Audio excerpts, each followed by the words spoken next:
नमस्कार दोस्तों, स्वागत है आपको अपने YouTube चैनल पर। दोस्तों उम्मीद आप स्वस्थ होंगे, मस्त होंगे, अपने पढ़ाई में व्यस्त होंगे। दोस्तों जैसा कि आप लोगों को पता है, हम लोग सामान्य अध्ययन का सेशन शुरू किए हुए हैं, जो कि प्रत्येक दिन आपको शाम के 8 बजे वीडियो अपलोड कर दिया जाता है। तो आप उसी टाइम पूरा वीडियो जरूर लगा लिया कीजिए, ताकि इसका फ़ायदा आपको मिल सके। क्योंकि सामान्य अध्ययन जो आपको सभी एग्जाम में पूछे जाते हैं, तो इसीलिए आप किसी भी कंपटीशन की तैयारी कर रहे हैं तो आपको ये वीडियो जरूर देखना चाहिए। और आप इस वीडियो को शुरू से अंत तक देखा कीजिए, और इस वीडियो को लाइक शेयर कर दीजिए, अपने दोस्तों के साथ शेयर कीजिए, ताकि ये मैक्सिमम लोगों तक पहुंच सके और इसका फ़ायदा मैक्सिमम लोग उठा सके। तो आप इसीलिए इसे ज़रूर देखा करें और शेयर करें। और अभी तक आप हमारे चैनल को सब्सक्राइब नहीं किए तो सब्सक्राइब करके घंटी दबा लीजिए, ताकि आने वाले वीडियो का नोटिफिकेशन जो आपको आसानी से मिल सके। और दोस्तों एक बात इंपॉर्टेंट बता दें कि आपको अगर आप बीएसएससी की तैयारी कर रहे हैं, तो मेंस के लिए जो आपको जो पीटी और मेंस दोनों का सिलेबस सेम ही है, तो उसका जो आपको 140 से ज़्यादा प्रैक्टिस सेट करा दिया गया है। उसके प्लेलिस्ट का लिंक आपको डिस्क्रिप्शन में मिल जाएगा, उसे जाकर ज़रूर देखिए, ताकि उसका फ़ायदा आपको मिल सके और आप ज़्यादा से ज़्यादा अच्छा स्कोर कर सकें। तो चलिए ज़्यादा टाइम नहीं गवाते हैं, इस वीडियो को शुरू करते हैं। शुरू करने से पहले एक बात और बता दें दोस्तों, अगर अभी तक आप हमारे टेलीग्राम ग्रुप को नहीं ज्वाइन किए हैं तो ज्वाइन कर लीजिए, उसका लिंक डिस्क्रिप्शन में दे दिया गया है। क्योंकि कोई भी अपडेट जो है ज़्यादातर पीडीएफ पर आपको वहीं अवेलेबल कराया जाता है, तो इसीलिए आप उसे ज़रूर ज्वाइन करें। चलिए इस वीडियो को शुरू करते हैं। तो चलिए आज के फर्स्ट क्वेश्चन को शुरू करते हैं। कहता है कि निम्न में से कौन सा मूल अधिकार जो है केवल भारतीय नागरिकों को ही प्राप्त है। कहता नीचे दिए गए मूल अधिकारों में से वह कौन सा मूल अधिकार है जो सिर्फ भारतीय नागरिकों को प्राप्त है। तो आइए देखते हैं। कहता है कि अनुच्छेद 15 में प्रदत्त मूल अधिकार जो है भारतीयों को दिया गया है, सही है। अनुच्छेद 16 में प्रदत्त मूल अधिकार भी भारतीय को दिया गया है, सही है। तो इसका मतलब जो कि इस तरह के क्वेश्चन में जब 4 ऑप्शन दिया गया है और चौथा क्वेश्चन आप उपयुक्त में सभी है और 2 क्वेश्चन सही हो गया है, तो 4 नंबर ऑप्शन चुन करके आप अपना समय एग्जाम में बचा सकते हैं। तो यहाँ आपको डी नंबर से आंसर हो जाएगा। उपयुक्त में सभी अधिकार जो मूल अधिकार है ये सिर्फ भारतीय नागरिकों को ही दिया गया है, तो डी नंबर से आंसर हो जाएगा। चलिए आगे बढ़ते हैं। आगे कहता है कि निम्न कथन पर विचार कीजिए। नीचे दिए गए जो कथन है इस पर विचार करने के लिए कहा जा रहा है। तो आइए देखते हैं। कहता है राज्यसभा के सदस्य जो होता है, क्या है, राज्यसभा के सदस्य का कार्यकाल 4 वर्षों का होता है। यह गलत है, 4 वर्षों का नहीं होता बल्कि 6 वर्षों का होता है। कितना? 6 वर्षों का होता है। यहाँ 4 वर्ष दिया गया, ये गलत है। आगे कहता है राज्यसभा सदस्य के लिए कम से कम 35 वर्ष की आयु होनी चाहिए। यह भी गलत है, 35 वर्ष का नहीं, कम से कम 30 वर्ष का होना आवश्यक है, ध्यान रखिएगा। आगे कहता है कि राज्यसभा अस्थायी सदन है, लेकिन इसके 1/4 सदस्य प्रति दूसरे वर्ष पद मुक्त होता है। तो यहाँ तक तो सही है कि राज्यसभा एक अस्थायी सदस्य है, इतना सही है। लेकिन ये प्रत्येक जो है 2 वर्ष में 1/4 नहीं बल्कि 1/3 सदस्य पद मुक्त होता है। 1/3, 1/4 नहीं, 1/3। तो ये 3 नंबर भी गलत है। तो यहाँ आपको सही आंसर हो जाएगा। कहता है उपयुक्त में कौन सा कथन गलत है। तो यहाँ आपको डी नंबर सही आंसर हो जाएगा। उपयुक्त में सभी गलत दिए गए हैं, ध्यान रखिएगा। कार्यकाल 4 नहीं 6 वर्ष का होता है। उम्र 35 वर्ष नहीं, कम से कम बल्कि 30 वर्ष होना चाहिए। और पद प्रत्येक 2 वर्ष पर पद मुक्त जो होता है सदस्य, ये आपको 1/3, 1/4 नहीं बल्कि 1/3 होता है, ध्यान रखिएगा इस तरह का। चलिए आगे बढ़ते हैं। आगे कहता है कि धन विधेयक, क्या है, धन विधेयक को राज्यसभा अधिकतम कितने दिनों तक रोक सकता है। कहता है धन विधेयक जो होता है इसे राज्यसभा अपने पास अधिकतम कितने दिनों तक रोक सकता है। तो ये अधिकतम 14 दिन तक, कितने, अधिकतम 14 दिनों तक अपने पास रोक सकता है। ए नंबर से आंसर हो जाएगा। चलिए आगे बढ़ते हैं। आगे कहता है कि कोई भी व्यक्ति, क्या है, कोई व्यक्ति उच्च न्यायालय का न्यायाधीश नियुक्त होने का जो है पात्र होगा जब वह, कहता है कोई व्यक्ति जो है उच्च न्यायालय का न्यायाधीश नियुक्त किया जा सकता है। उसके लिए उसको क्या होना, आज कब उसे नियुक्त किया जा सकता है। तो आइए देखते हैं। कहता है कि राज्यसभा, क्या है, सॉरी, भारत का जो है, भारत का राज्य क्षेत्र में कम से कम 10 वर्षों का, तब भारत के राज्य क्षेत्र जो है उसमें कम से कम 10 वर्षों तक का न्यायिक पद धारण किया हो, या लगातार 10 वर्ष तक उच्च न्यायालय या फिर न्यायालयों में अधिवक्ता रहा हो। तो यह सही है। कहता उसकी आयु कम से कम 35 वर्ष होनी, ये कंडीशन सही नहीं है। तो आपको सिर्फ एक सही दिया गया है। कहता उपयुक्त में कौन सा कथन सही है, तो सिर्फ एक सही है, ए नंबर से आंसर हो जाएगा। चलिए आगे बढ़ते हैं। आगे कहता है वित्तीय आपात, क्या है, वित्तीय आपात उद्घोषणा का अनुमोदन जो है, अनुमोदन करने वाले संकल्प सदन के दोनों सदनों द्वारा कितने माह के भीतर होनी चाहिए। कितने माह के भीतर दोनों सदनों में होनी चाहिए। तो इसका सही आंसर आपको हो जाएगा 2 माह के अंदर, कितना 2 माह के अंदर। सी नंबर से आंसर हो जाएगा। आगे कहता है भारत में जो है, भारत में पहली बार केंद्र सरकार के विरुद्ध लोकसभा में अविश्वास प्रस्ताव कब लाया गया था। कहता है भारत में जो है पहली बार केंद्र सरकार के विरुद्ध लोकसभा में अविश्वास प्रस्ताव किस वर्ष लाया गया था। तो ये लाया गया था आपको 1963 में। कब? 1963 में। यहाँ आपको बी नंबर से आंसर हो जाएगा 1963। चलिए आगे है। आगे कहता है कि राज्य के नीति क्या है, राज्य के नीति निर्देशक तत्वों के परिवर्तन के लिए किस अनुच्छेद में उपबंध किया गया है। कहता है राज्य के नीति निर्देशक तत्वों जो है इसके परिवर्तन के लिए जो है, परिवर्तन के लिए किस अनुच्छेद में उपबंध दिया गया है। तो इसका सही आंसर आपको हो जाएगा अनुच्छेद 37 में। किसमें? अनुच्छेद 37 में। ए नंबर से आंसर हो जाएगा। चलिए आगे है। आगे कहता है कि चलैया समिति का गठन किस वर्ष किया गया था। चलैया समिति जो है इसका गठन किस वर्ष किया गया था। तो चलैया समिति का गठन आपको 1991 में किया गया था। कब? 1991 में किया गया था। बी नंबर से आंसर हो जाएगा 1991। आगे निम्नलिखित में से किस क्रांति का संबंध कोको उत्पादन या फिर चमड़ा उत्पादन से है। तो इसका सही आंसर आपको हो जाएगा भूरी क्रांति का। किसका? भूरी क्रांति का संबंध है। ए नंबर से आंसर हो जाएगा भूरी क्रांति। आगे कहता है एक धन जो आसानी से विदेश से आता है। कहता वह एक धन जो आसानी से विदेश से आता है लेकिन आसानी से चला जाता है, इस प्रकार के धन को क्या कहा जाता है। तो इस प्रकार के धन को जो है आप हॉट धन कहा जाता है। कहता है हॉट धन, हॉट मनी कहा जाता है। डी नंबर से आंसर होगा हॉट मनी। चलिए आगे है। आगे कहता है कि गन्ने का उच्च क्या है, गन्ने का उचित और पारिश्रमिक मूल्य अनुमोदित करता है। कहता है गन्ने का जो उचित और पारिश्रमिक जो मूल्य होता है यह क्या अनुमोदित करता है। तो यह करता है आपको आर्थिक मामलों पर कैबिनेट समिति के, आर्थिक मामलों के कैबिनेट समिति यह निर्णय करता है। ए नंबर से आंसर हो जाएगा। आगे कहता है वो सहयोग आंदोलन में कौन सा कार्यक्रम शामिल नहीं था। कहता नीचे दिए गए जो भी कार्यक्रम है इनमें जो है वह सहयोग आंदोलन में कौन शामिल नहीं था। तो जो शामिल नहीं था वो था आपको ये जो आपको सरकारी वाहनों से यात्रा करने पर प्रतिबंध जो है यह आपको वो सहयोग आंदोलन का हिस्सा नहीं था। डी नंबर से आंसर हो जाएगा। बाकी आपको सरकारी पदों का त्याग करना यह शामिल था, विदेशी माल का बहिष्कार करना यह भी शामिल था, अदालतों का वकील जो है उसके द्वारा बहिष्कार करना यह भी शामिल था, लेकिन डी नंबर शामिल नहीं था। तो डी नंबर से आंसर हो जाएगा। आगे कहता है दांडी मार्च जो है इसकी समाप्ति किस तिथि को की गई थी। दांडी मार्च जो है समाप्त हुआ था, किस तिथि को समाप्त हुआ था। तो ये जो समाप्त हुआ था ये आपको 6 अप्रैल 1930 को, कब? 6 अप्रैल 1930 को समाप्त हुआ था। यहाँ आपको सी नंबर से आंसर हो जाएगा 6 अप्रैल 1930 को। आगे कहता है गांधी जी के जीवन काल में घटी निम्न घटनाओं का जो है कालक्रमानुसार सही नहीं है। कहता है निम्नलिखित में जो गांधी के जीवन पर आधारित घटना दिया गया इसमें कौन जो है कालक्रमानुसार के अनुसार सही नहीं दिया गया है, ये आपको बताना है। आइए देखते हैं। कहता है कि चौरा चौरी घटना 5 फरवरी 1922 को, चौरा चौरी घटना जो है 5 फरवरी 1922 को घटा था, सही है। द्वितीय गोलमेज सम्मेलन 7 सितंबर 1931 को हुआ था, यह भी सही है। पुनः समझौता 24 सितंबर 1932 को हुआ था, तो यह भी सही है। आपको जब 3 सही हो गया तो चौथा भारत छोड़ो आंदोलन जो है 23 मार्च 1942 को, ये आपको गलत है। क्या यह गलत है? ध्यान रखिएगा। डी नंबर से आंसर हो जाएगा जो गलत दिया गया है। चलिए आगे है। आगे कहता आज़ाद हिंद फौज, क्या आज़ाद हिंद फौज के साथ सुभाष चंद्र बोस ने सिंगापुर में स्वतंत्र भारत की अस्थायी सरकार का गठन कब किया था। कहता आज़ाद हिंद फौज जो है इसके साथ सुभाष चंद्र बोस ने सिंगापुर में स्वतंत्र भारत की अस्थायी सेना का गठन कब किया था।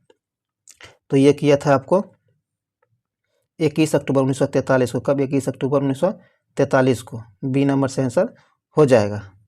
आगे कहता सती प्रथा का उन्मूलन किया गया। कहता सती प्रथा जो है इसका उन्मूलन किया गया था, कब किया गया था। तो ये जो किया गया था आपको 1829 के नियम 17 के द्वारा। बी नंबर से आंसर हो जाएगा 1829 नियम के 17 अनुसार। बी नंबर से आंसर हो जाएगा। आगे कहता है बहावियों के विद्रोह को कुचलने का श्रेय किस गवर्नर को दिया जाता है। कहता है बहावियों के विद्रोह जो हुआ था उसको कुचलने का श्रेय किस गवर्नर जनरल को दिया जाता है। तो ये श्रेय जो जाता है आपको लॉर्ड एलिंगटन प्रथम से लॉर्ड एलिंगटन प्रथम को दिया जाता है। बी नंबर से आंसर हो जाएगा। चलिए आगे है।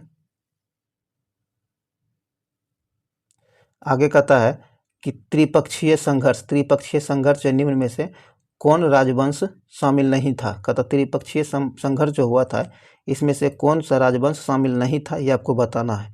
तो त्रिपक्षीय संघर्ष में जो शामिल नहीं था ये आपको पल्लव राजवंश इसमें शामिल नहीं था। सी नंबर से आंसर हो जाएगा पल्लव। आगे कहता सिंधु घाटी सभ्यता के अंतर्गत शवों को दफनाने के अवशेष मिले हैं, इसमें शवों के सिर किस दिशा में रखे मिले हैं। कहता है कि सिंधु घाटी सभ्यता जो है इसके अंतर्गत शवों को दफनाने का अवशेष मिला है। तो इस दफनाने का अवशेष जो मिला है तो इसमें सिर जो है किस दिशा की ओर मिला है, सिर जो दिया जाता था लाश का वह किस दिशा की ओर रख कर दफनाया जाता था ये आपको बताना है। तो इसका सही आंसर हो जाएगा उत्तर दिशा की ओर। कहाँ? उत्तर दिशा की ओर। तो यहाँ आपको ए नंबर से आंसर हो जाएगा उत्तर। आगे कहता है किस बौद्ध संगीति में बौद्ध धर्म का दो संप्रदायों में विभाजन हो गया। कहता है कि बौद्ध का वो कौन सा संगीति था जिसमें बौद्ध धर्मों का दो संप्रदायों में जो है विभाजन हुआ था। तो इसका सही आंसर हो जाएगा आपको चतुर्थ बौद्ध संगीति में। डी नंबर से आंसर हो जाएगा चतुर्थ। चलिए आगे है। कहता महावीर स्वामी को किस नदी के तट पर कैवल्य की प्राप्ति हुई थी। महावीर स्वामी जो है इसको किस नदी के तट पर कैवल्य की प्राप्ति हुई थी। तो ये जो हुआ था आपको रजुपालिका नदी सॉरी दोस्तों, कहता रजुपालिका जो है नदी पर महावीर स्वामी को जो है कैवल्य की प्राप्ति हुई थी। सी नंबर से आंसर हो जाएगा। आगे कहता आजीवक संप्रदाय के संस्थापक जो है निम्न में से कौन थे। आजीवक संप्रदाय जो थे इसके संस्थापक निम्न में से कौन थे। तो आपको मखली पुत्र थे। सी नंबर से आंसर हो जाएगा मखली पुत्र।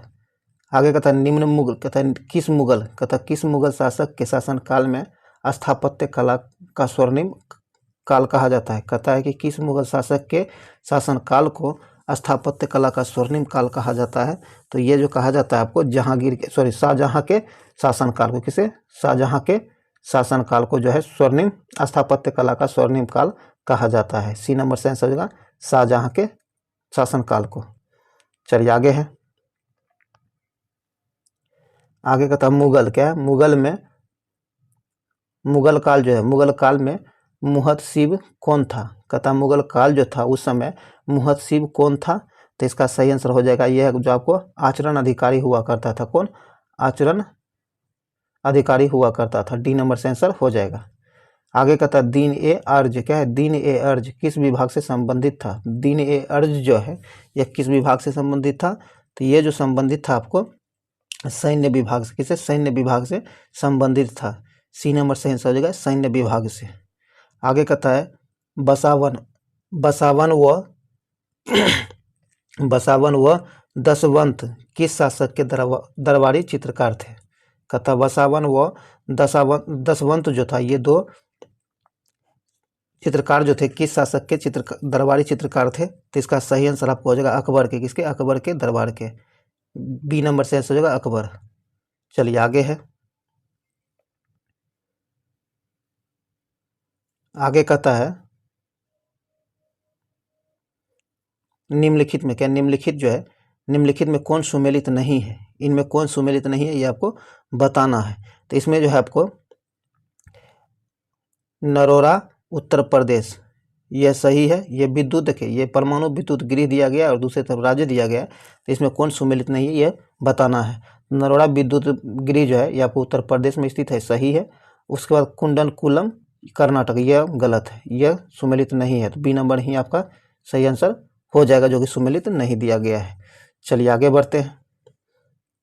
आगे कहता है कि 38वीं समांतर रेखाएं किन दो देशों के मध्य स्थित है। कहता है 38वीं समांतर रेखाएं जो है यह किन दो देशों के बीच स्थित है। तो ये जो स्थित है आपको उत्तरी वियतनाम एवं दक्षिणी वियतनाम के बीच। उत्तरी वियतनाम एवं दक्षिणी वियतनाम के बीच स्थित है। बी नंबर से आंसर हो जाएगा। चलिए आगे है। आगे कहता है कि निम्न में से कौन सा एक अच्छे ईंधन का गुण नहीं है। कहता निम्नलिखित में से वह कौन सा गुण है जो अच्छे ईंधन का गुण नहीं है। तो इसका सही आंसर हो जाएगा आपको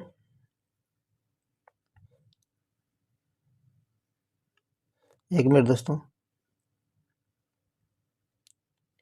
सॉरी दोस्तों, ये जो है आपको ये 38वीं समांतर रेखा है। क्या 38वीं समांतर रेखा है जो किन दो देशों के बीच स्थित है। तो ये आपको उत्तरी कोरिया और दक्षिण कोरिया के बीच स्थित है। कहाँ? उत्तरी कोरिया और दक्षिण कोरिया के बीच स्थित है। ए नंबर से आंसर हो जाएगा यहाँ, बी नहीं ए नंबर होगा। ध्यान में रखिएगा, ए नंबर यहाँ सही आंसर हो जाएगा। उत्तरी कोरिया एवं दक्षिणी कोरिया के बीच स्थित है 38वीं समांतर रेखा है। सॉरी दोस्तों, यहाँ ए नंबर से आंसर हो जाएगा, बी नहीं होकर ए होगा। चलिए आगे है।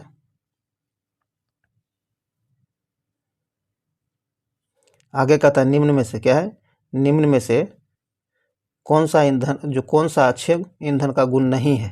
तो ये आपको ईंधन का ऊष्मीय मान उच्च होना चाहिए, ये तो होना ही चाहिए। दूसरा कहता है कि जलने पर ज़्यादा से ज़्यादा अवशिष्ट व हानिकारक गैस का उत्सर्जन होना चाहिए, यह गलत है। यह अच्छे ईंधन का गुण नहीं होना चाहिए, तो बी नंबर यहाँ से आंसर हो जाएगा। चलिए आगे है। आगे कहता है कि सूची 1 को सूची 2 से सुमेलित कीजिए। आइए देखते हैं। कहता है एक तरफ विटामिन दिया गया है और दूसरे तरफ उससे होने वाली बीमारी दिया गया है। तो आइए देखते हैं। कहता है कि विटामिन B7 जो है ये आपको इससे जो होता है, इसकी कमी से बाल झड़ता, क्या बाल का झड़ना इससे होता है। तो ये आपको 3 से मिल जाएगा। आगे कहता है विटामिन B12 जो है इससे रक्त के थक्का जमता है, तो ये आपको 2 से मिल जाएगा। विटामिन ई जो है इससे बांझपन उत्पन्न हो सकता है, तो यहाँ आपको 4 हो जाएगा। और विटामिन के जो है आपको प्रणाशी व रक्तता होना, तो ये आपको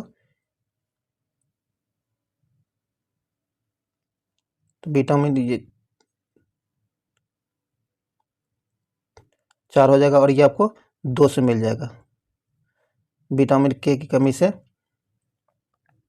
एक मिनट दोस्तों,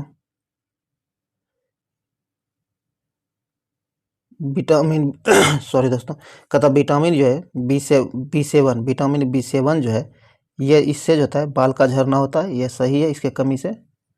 उसके बाद कहता है विटामिन B12 जो है प्रणाशी व रक्तता होना, सॉरी दोस्तों ये आपको 2 से मिलेगा, सॉरी 2 जो है बी नंबर 1 से मिलेगा। उसके बाद विटामिन ई जो है आपको इसके कमी से बांझपन होता है और विटामिन के की कमी से रक्त में थक्का जमता है, तो यहाँ आपको इससे मिल जाएगा। तो इस प्रकार 3 1 4 2 3 1 4 2 हो जाएगा, तो यहाँ आपको ए नंबर से आंसर हो जाएगा, ध्यान में रखिएगा। चलिए आगे है। आगे कहता है कि तारों के मध्य दूरी ज्ञात करने की इकाई। कहता है तारों के मध्य जो दूरी ज्ञात की जाती है इसकी इकाई क्या है। तो इसकी इकाई आपको गैलेक्टिक्स, क्या है गैलेक्टिक इकाई, सी नंबर से आंसर हो जाएगा। आगे निम्नलिखित में से कौन सा रोग पुरुषों की तुलना में महिलाओं में बहुत कम होता है। कहता है निम्नलिखित में से वह कौन सा रोग है जो पुरुष की तुलना में महिलाओं में सबसे कम होता है। तो इसका सही आंसर हो जाएगा वर्णदता, क्या है वर्णदता, बी नंबर से आंसर हो जाएगा। ये महिलाओं में बहुत कम होता है, तो बी नंबर से आंसर हो जाएगा। आगे कहता है हीमोग्लोबिन लाल रक्त कोशिकाओं के अंदर एक प्रोटीन है। कहता है कि हीमोग्लोबिन जो है ये लाल रक्त कोशिकाओं के अंदर एक प्रोटीन है और यह निम्न में से किसका वहन करता है। तो यह जो वहन करता है, यह वहन करता ऑक्सीजन का, किसका ऑक्सीजन का वहन करता है। ए नंबर से आंसर हो जाएगा ऑक्सीजन का। आगे कहता है किस पदार्थ का एक अवस्था जो दूसरी अवस्था में बिना तापमान में बदलाव के परिवर्तन होने के लिए जो है आवश्यक ऊष्मा की मात्रा है। तो इसका सही आंसर आपको हो जाएगा गुप्त ऊष्मा, क्या है गुप्त ऊष्मा, डी नंबर से आंसर हो जाएगा। चलिए आगे कहता है निम्नलिखित कोशिका अंगों में से किस में न्यूक्लिक अम्ल नहीं पाया जाता है। कहता है निम्नलिखित कोशिका अंग जो है इनमें से किस में न्यूक्लिक अम्ल नहीं पाया जाता है। तो ये जो आपको जीव द्रव में न्यूक्लिक अम्ल नहीं पाया जाता है, तो यहाँ आपको डी नंबर से आंसर हो जाएगा जीव द्रव में। आगे निम्न में से कौन सा विटामिन ए का अच्छा स्रोत नहीं है? कहता निम्नलिखित में से वो कौन है जो विटामिन ए का अच्छा स्रोत नहीं है? तो विटामिन ए का अच्छा स्रोत जो नहीं है, कहता है ये आपको जंतुओं के यकृत एवं गुर्दे, ये जो है विटामिन ए का अच्छा स्रोत नहीं है। बाकी मछली का तेल, पालक और आम, ये विटामिन ए का अच्छा स्रोत है। तो यहाँ आपको सी नंबर से आंसर हो जाएगा, जो कि विटामिन ए का अच्छा स्रोत नहीं है। चलिए आगे है। आगे कहता सूची 1 को सूची 2 से मिलाने के लिए कहा जा रहा है। कहता कि प्रतिरोध जो है, प्रतिरोध आपको मिल जाएगा ओम से। प्रतिरोध का मात्रक ओम होता है, तो यहाँ 4 हो जाएगा। उसके बाद विद्युत प्रवाह, क्या है? विद्युत प्रवाह का जो मात्रक होता है ये वाट होता है। क्या वाट होता है? 3 से मिल जाएगा। सॉरी दोस्तों, ये आपको विद्युत प्रवाह न्यूटन, क्या न्यूटन होगा, ये 2 से मिल जाएगा। उसके बाद बल जो है, बल आपको बल मिल जाएगा। एक मिनट दोस्तों,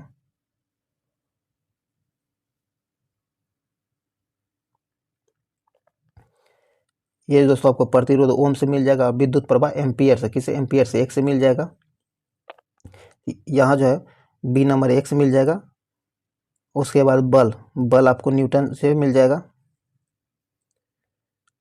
अब पावर आपको वाट से मिल जाएगा, ये 3 से मिल जाएगा। तो यहाँ हो जाएगा 1 2, सॉरी दोस्तों, 4 1 2 3, 4 1 2 3, बी नंबर यहाँ से आंसर हो जाएगा। चलिए आगे है। आगे कहता धातुओं में सबसे कम घनत्व वाला तत्व कौन सा है? कहता धातुओं में जो सबसे कम घनत्व वाला तत्व कौन सा है? तो ये है आपको लिथियम। कौन? लिथियम, बी नंबर से आंसर हो जाएगा लिथियम। चलिए आगे है।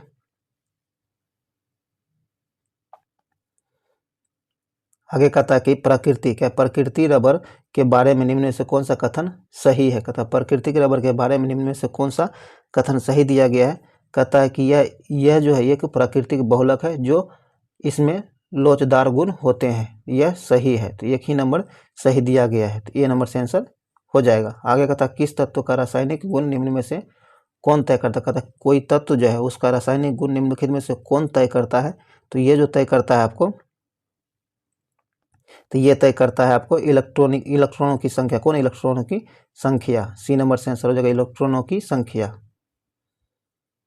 आगे कहता देवप्राय किन नदियों के संगम पर स्थित है? देवप्राय जो है यह निम्नलिखित में से किन नदियों के संगम पर स्थित है? तो ये जो स्थित है आपको भागीरथी, अलकनंदा, ए नंबर से आंसर हो जाएगा। भागीरथी और अलकनंदा, ये नंबर से आंसर हो जाएगा। आगे कहता निम्नलिखित में से किस राज्य में कर्क रेखा बीचों बीच गुजरती है? कहता निम्नलिखित में से कौन सा राज्य है जिसके बीचों बीच से कर्क रेखा गुजरती है? तो इसका सही आंसर हो जाएगा मध्य प्रदेश से। कहाँ से? मध्य प्रदेश से, सी नंबर से आंसर हो जाएगा मध्य प्रदेश से। आगे निम्नलिखित में कहाँ सर्वाधिक जैव विविधता पाई जाती है? कहते हैं निम्नलिखित में से कहाँ सर्वाधिक जैव विविधता पाई जाती है? तो ये जो पाया जाता है आपको उष्णकटिबंधीय वर्षा वन में जो है सर्वाधिक विविधता पाई जाती है, सी नंबर से आंसर हो जाएगा। आगे निम्नलिखित में से कौन सुमेलित नहीं है? इनमें कौन सुमेलित नहीं है ये बताना है। तो कहता रोहिला राष्ट्रीय उद्यान आपको गुजरात, ये आपको सुमेलित नहीं है, तो यहाँ बी नंबर से आंसर हो जाएगा, जो कि सुमेलित नहीं है।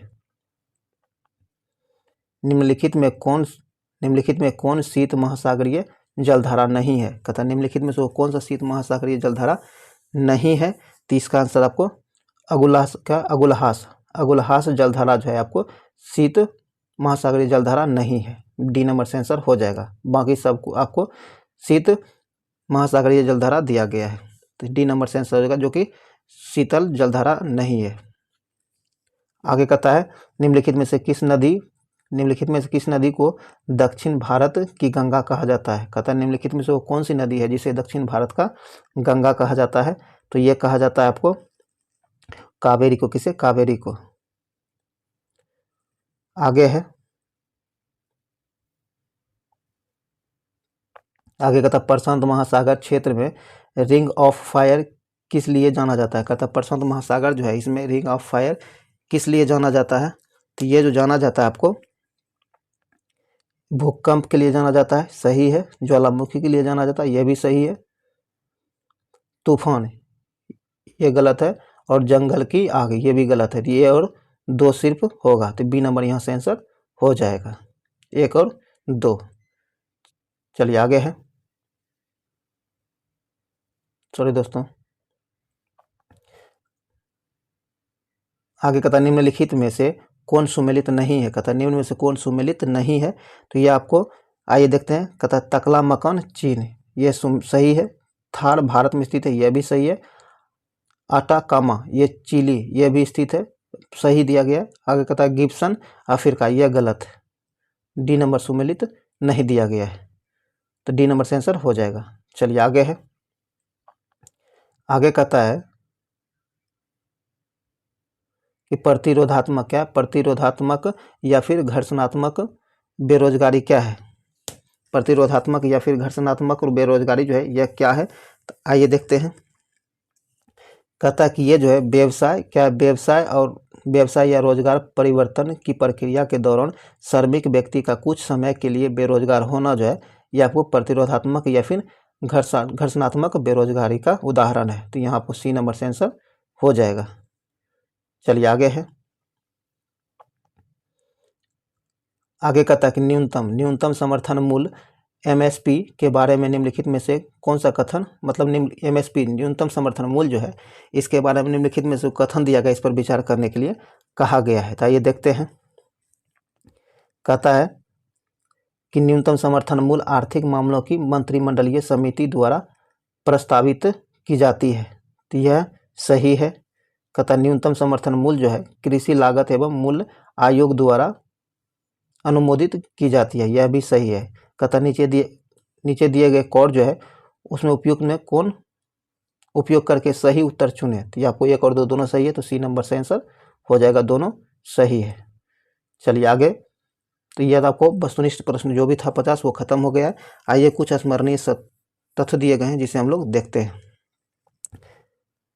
तो आइए देखते हैं, एक तरफ प्रमुख दर्शन एवं उसके प्रवर्तक दिए गए। योग के प्रवर्तक कौन है, पतंजलि है। योग के प्रवर्तक पतंजलि हैं। न्याय के प्रवर्तक जो है आपको गौतम है। और संख्या के प्रवर्तक आपको कपिल है। कौन है, कपिल संख्या के प्रवर्तक है। चारवाक जो है आपको चारवाक के प्रवर्तक है। वैश्विक जो है वैश्विक का प्रवर्तक जो है आपको कनाद है।